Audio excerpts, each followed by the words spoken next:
Muy buenas tardes, profesor Abel Rodríguez. Mi nombre es Máximo Araúz y en esta tarde voy a hablarles sobre los relevadores, switches y cortacircuitos. ¿Qué es un relevador? Un relevador es un aparato eléctrico que funciona como un interruptor, pero que es accionado eléctricamente. El relé permite abrir o cerrar contactos mediante un electroimán. ¿Cuál es la función de un relevador? Funciona como un interruptor controlado por un circuito eléctrico en el que por medio de una bobina y un electroimán se acciona un juego de uno o varios contactos que permiten abrir o cerrar otros circuitos eléctricos independientes. ¿Cuáles son las características generales de un relé? Bien, las características generales de cualquier relé son el aislamiento entre los terminales de entrada y de salida, adaptación sencilla a la fuente de control, posibilidad de soportar sobrecarga tanto en el circuito de entrada como en el de salida. Las dos posiciones de trabajo en los bornes de salida de un relé se caracterizan por, en estado abierto, alta impedancia y en estado cerrado, baja impedancia. Ahora voy a hablarles de los tipos de relevadores. Existe gran variedad de relevadores, dependiendo del número de contactos, de su intensidad admisible, del tipo de corriente de accionamiento, del tiempo de activación y desactivación, entre otros. Cuando controlan grandes potencias, se llaman contactores en lugar de relés. Uno de los tipos de relevadores son los relés electromecánicos. Este relevador, pese a ser de los más antiguos, siguen siendo los más utilizados en muchas aplicaciones. Un electroimán provoca la basculación de una armadura al ser activado, cerrando o abriendo los contactos dependiendo de si es normalmente abierto o normalmente cerrado. Las características del relé electromecánico son: su funcionamiento está basado en un circuito eléctrico que somete el flujo de corriente en la bobina. Puede controlar el circuito de salida con más intensidad que el de entrada. Otro de los tipos de relevadores son los relés de núcleo móvil. A diferencia del anterior modelo, estos están formados por un embolo en lugar de una armadura. Debido a su mayor fuerza de atracción, se utiliza un solenoide para cerrar su contacto.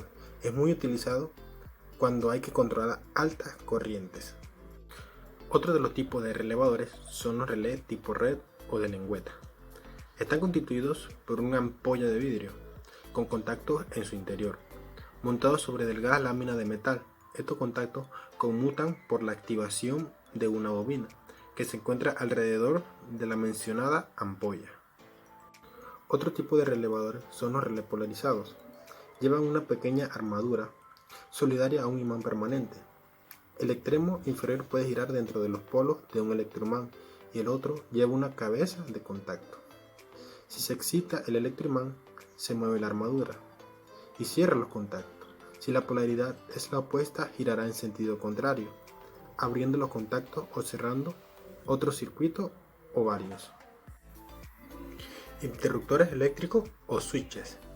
Un interruptor eléctrico, también llamado en algunos países hispanoamericanos switch, del inglés switch, es un dispositivo que permite desviar o interrumpir el curso de una corriente eléctrica. Ahora voy a hablarles sobre el tipo de interruptores eléctricos. En la parte izquierda vemos el interruptor automático y en la parte derecha el interruptor diferencial. Bien, el interruptor magnetotérmico o el interruptor automático incorpora dos tipos de protecciones, actuando en caso de cortocircuito o de sobrecarga de corriente. Se utiliza para controlar y proteger cada circuito individualmente. Y tenemos el interruptor diferencial. Es un tipo de protección eléctrica destinada a proteger a las personas de las derivaciones o fugas de corriente causadas por falta de aislamiento. Se caracteriza por poseer una alta sensibilidad y una rápida operación.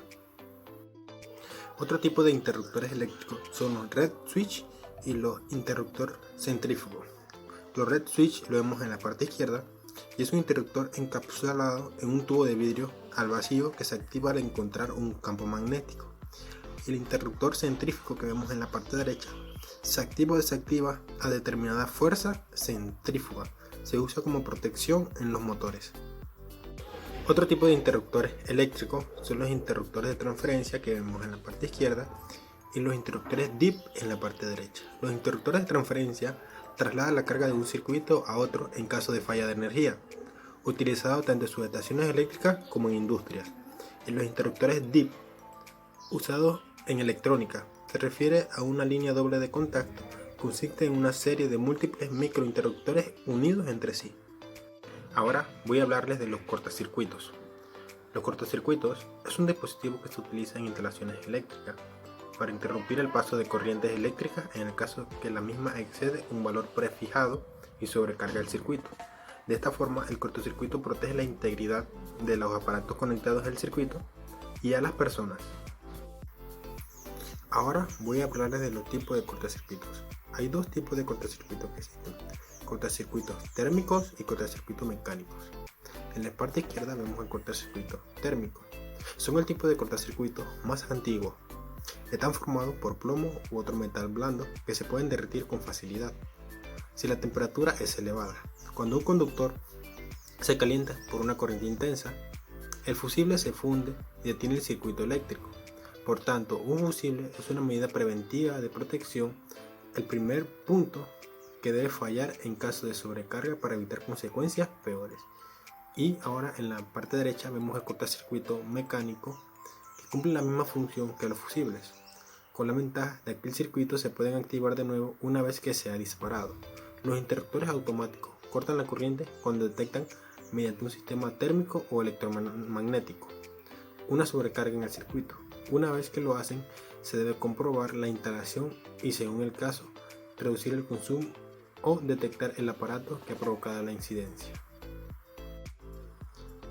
Aquí observamos en la imagen los cortocircuitos térmicos en la parte izquierda y los cortocircuitos mecánicos en la parte derecha. Muchas gracias por su atención.